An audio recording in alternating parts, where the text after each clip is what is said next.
Welcome to ચેતુસ kitchen. આજે આપણે બનાવીશું ભરેલા મરચાં બનાવવાના છે। તો એના માટે આપણે અહીંયા 7 થી 8 લીલા મરચાં લઈ લીધા છે અને અહીંયા આપણે પૌવા લીધા છે।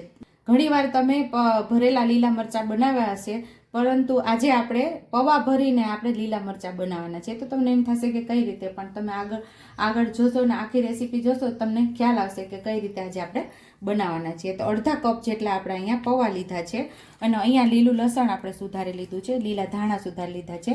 બાકી રેગ્યુલર મસાલિયાની અંદરથી મસાલાનો ઉપયોગ કરી અને આજે આપણે મસ્ત એવા મરચાં ભરેલા બનાવશું।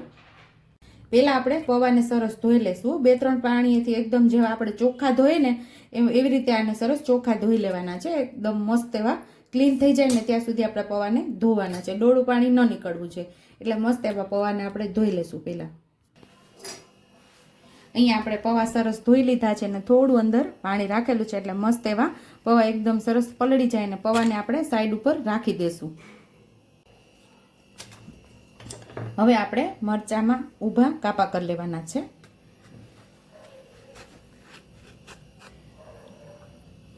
આવી રીતે આપણે બધા મરચામાં કાપા કરી લેશું। આ મરચાં બહુ તીખા ન હોય એટલે બી કાઢવાની જરૂર નથી, આપણે આવી જ રીતે બધા મરચાની અંદર ઊભા કાપા લઈ લેશું। આવી રીતે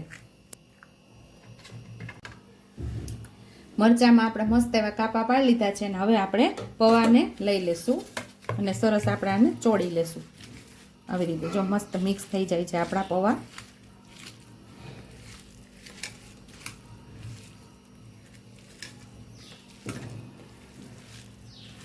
અહીંયા આપણે લીલું લસણ ઉમેરી દઈશું।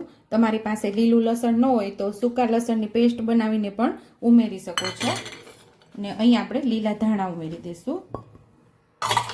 ગળપણ માટે 1 ચમચી જેટલી ખાંડ ઉમેરશું। અડધા લીંબુનો આપણે રસ ઉમેરશું।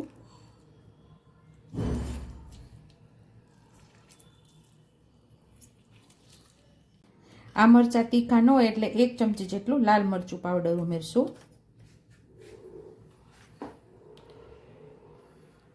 થોડી હળદર ઉમેરશું। 5 ચમચી જેટલી હિંગ ઉમેરશું। 1 ચમચી જેટલું ધાણા જીરું પાવડર ઉમેરશું। સ્વાદ મુજબ આપણે મીઠું ઉમેરશું।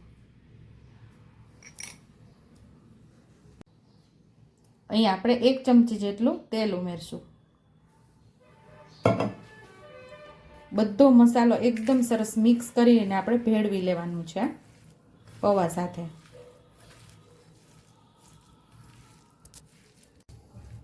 અહીંયા મસ્ત એવો બધો મસાલો મિક્સ થઈ ગયો છે પૌવા સાથે અને હવે આપણે મરચાંની અંદર એકદમ સરસ આપણે ભરી લેવાનો છે આ મરચાંને।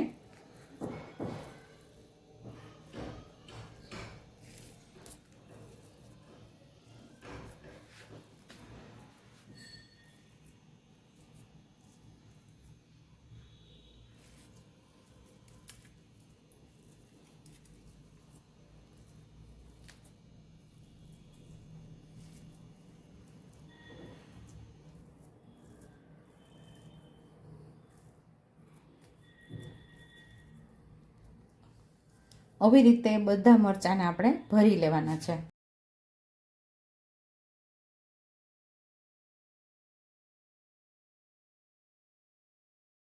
અહીંયા આપણે બધા મરચાં ભરી લીધા છે અને હવે આપણે આનો વઘાર કરી લેશું। તો અહીંયા આપણે 1.5 ચમચા જેટલું તેલ ઉમેરવાનું છે। એકદમ મસ્ત એવા આપણે તેલની અંદર ફ્રાય થઈ જાય ને એટલું તેલ આપણે અહીંયા ઉમેરવાનું છે।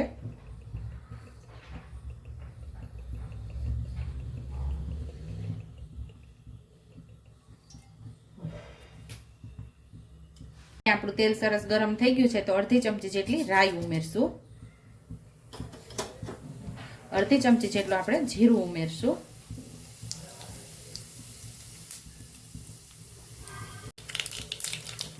અને થોડી હિંગ ઉમેરી દઈશું। રાઈ જીરું સરસ ફૂટી ગયા છે, હિંગ પણ ઉમેરી દીધી છે। હવે આપણામાં મરચાં ઉમેરી દઈશું।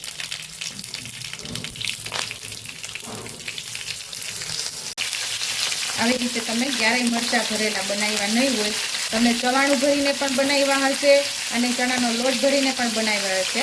આવી રીતે ક્યારેય નહીં બનાવ્યા હોય, એકવાર આવી રીતે ટ્રાય કરજો અને કમેન્ટ કરજો કે તમને આ મરચાંની રેસીપી કેવી લાગી।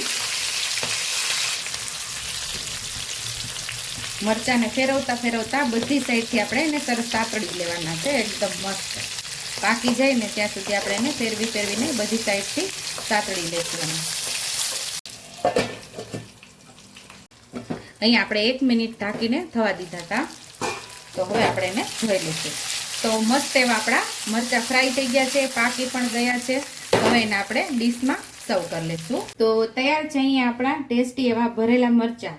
તમે ભરેલા મરચાંનું શાક પણ કહી શકો. જો તમને મારી રેસીપી પસંદ આવી હોય તો મારી રેસીપીને લાઈક કરજો, શેર કરજો, સબસ્ક્રાઈબ કરજો, બેલ આઇકોનને દબાવતા ભૂલતા નહીં અને કમેન્ટ બોક્સમાં કમેન્ટ કરજો કે મારી રેસીપી કેવી લાગી. તો આવજો.